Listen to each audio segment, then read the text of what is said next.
Buat apa bangun kereta cepat? Memangnya rakyat miskin bisa naik? Buat apa bikin jalan tol?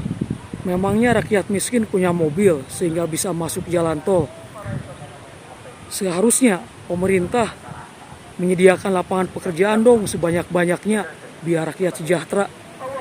Begitulah pola pikir sebagian dari saudara-saudara kita di negeri ini yang masih belum paham tentang tujuan pembangunan infrastruktur ini. Memangnya lapangan pekerjaan dan kesejahteraan itu datang blek begitu saja dari atas tanpa adanya berbagai upaya yang saling berkaitan satu sama lain sehingga lapangan pekerjaan dan kesejahteraan itu bisa terwujud. Semua lapangan pekerjaan dan kesejahteraan itu bisa terwujud karena adanya berbagai upaya yang saling berkaitan satu sama lain sehingga lapangan pekerjaan dan kesejahteraan itu bisa terwujud. Dan upaya-upaya itu sangat berhubungan erat sekali dengan pembangunan infrastruktur.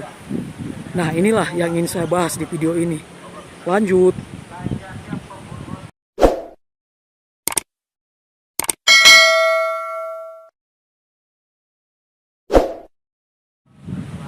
Assalamualaikum warahmatullahi wabarakatuh. Halo teman-teman subscribers dan teman-teman penonton channel YouTube Dada Nandar. Apa kabar semuanya? Kali ini saya syuting spesial sekali. Punya bodyguard di belakang tuh. Jangan macem-macem, dia galak sekali itu. Kacamatanya bagus ya. Oke teman-teman, nonton kan video di awal tadi. Nah itu adalah gambaran dari pola pikir sebagian dari saudara-saudara kita yang masih belum paham tentang tujuan dari pembangunan infrastruktur itu. Jadi mereka pengennya lapangan pekerjaan, kesejahteraan dikiranya datang begitu saja gitu tanpa adanya kaitan dari berbagai upaya untuk mewujudkannya. Dan upaya-upaya untuk mewujudkan berbagai lapangan pekerjaan dan kesejahteraan itu sangat erat kaitannya dengan pembangunan infrastruktur. Contoh sederhana saja, adakah di antara teman-teman penonton dan subscriber ini yang menjadi buruh pabrik atau PT di bidang manufaktur misalnya? Ada?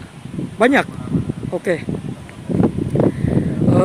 Dari sekian banyak teman-teman yang bekerja di perusahaan manufaktur, seberapa sering teman-teman pergi ke pelabuhan untuk berlayar, pergi ke bandara untuk terbang, memakai jalan tol, naik kereta cepat, dan berbagai infrastruktur lainnya? Seberapa sering? Atau bahkan mungkin ada yang belum pernah sama sekali. Nah, saya akan korelasinya akan saya jelaskan. Bos-bos perusahaan tempat teman-teman bekerja, tentunya mereka memimpin perusahaan di mana teman-teman bekerja. Itu semuanya sangat membutuhkan sekali pelabuhan, jalan tol, bandara, dan berbagai infrastruktur lainnya untuk kelancaran distribusi barangnya. Nah, dari sana perusahaannya tetap hidup, tetap jalan. Dengan demikian, teman-teman semuanya bisa tetap bekerja pada perusahaannya. Coba tanpa ada dukungan infrastruktur, mungkin perusahaannya sudah bangkrut dan teman-teman sudah lama di PHK. Paham kan sampai sini? Itulah fungsi infrastruktur. Memang teman-teman tidak secara langsung menikmati pelabuhan, tapi maksudnya teman-teman tidak secara langsung memakai pelabuhan, jalan tol dan lain sebagainya. Tapi teman-teman secara tidak langsung menikmati efeknya, yaitu tadi lewat perusahaan. Dengan perusahaan di mana teman-teman bekerja sangat intensif sekali memakai berbagai infrastruktur untuk keperluan distribusi barangnya, maka perusahaan akan tetap hidup terus dan teman-teman bisa bekerja di perusahaan itu dan mendapatkan penghasilan tiap bulan. Itu salah satu contoh dari perusahaan manufaktur. Ada lagi contoh lainnya.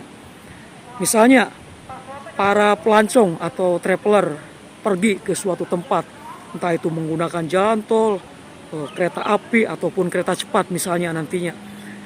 Mereka itu yang mobilitasnya tinggi, kemudian pergi ke berbagai tempat, turun di stasiun, di terminal dan lain sebagainya, menggerakkan ekonomi di sekitar stasiun, terminal, kemudian pergi ke tempat tujuannya masing-masing untuk melancong, berwisata, menggerakkan para pedagang, hotel, pusat perbelanjaan di tempat wisata itu, yang pada akhirnya bisnis-bisnis di tempat wisata itu menjadi hidup terus sehingga para karyawannya tetap bekerja.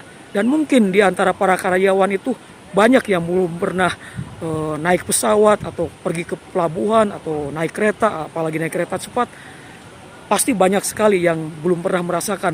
Tapi walaupun mereka tidak langsung merasakan semua infrastruktur itu, tapi efek tidak langsungnya mereka rasakan lewat kedatangan berbagai wisatawan itu yang menggunakan infrastruktur itu. Kemudian tempat kerja mereka mendapat banyak klien dan pelanggan, akhirnya dapat duit, dapat gaji, dan mereka bisa tetap bekerja. Begitulah fungsi infrastruktur. Jadi lapangan pekerjaan, kesejahteraan itu tidak datang begitu saja tanpa ada upaya lain yang saling berkaitan. Begitu teman-teman. Jadi jangan salah pahami pembangunan infrastruktur. Justru pembangunan infrastruktur itu untuk meningkatkan kesejahteraan, untuk menyediakan lapangan pekerjaan. Ya, mekanismenya seperti tadi. Ada jalan tol, ada bandara, ada pelabuhan, ada berbagai jalur kereta, kereta cepat. Itu semuanya akan melancarkan mobilitas orang dan barang. Dengan lancar itu semuanya, maka aktivitas bisnis dan lain sebagainya akan lancar. Dengan demikian ekonomi menjadi terus berputar dan masyarakat yang terlibat dalam perputaran ekonomi itu menjadi punya penghasilan dan akhirnya punya kesejahteraan. Jadi begitu mekanismenya teman-teman. Jadi sekali lagi jangan pahami pembangunan infrastruktur. Sekali lagi pembangunan infrastruktur itu justru untuk menciptakan lapangan pekerjaan dan kesejahteraan. Duh, saya jadi grogi nih, ada yang ngawal di belakang. Oke, lanjut. Nah, begitu kan, tuh, kan saya jadi grogi kan. Begitupun dengan adanya jalur kereta cepat Jakarta-Bandung ini. Jadi nanti banyak pebisnis, banyak pelancong yang akan menggunakan jasa kereta cepat itu dan menghidupkan berbagai kegiatan usaha di tempat tujuan mereka masing-masing.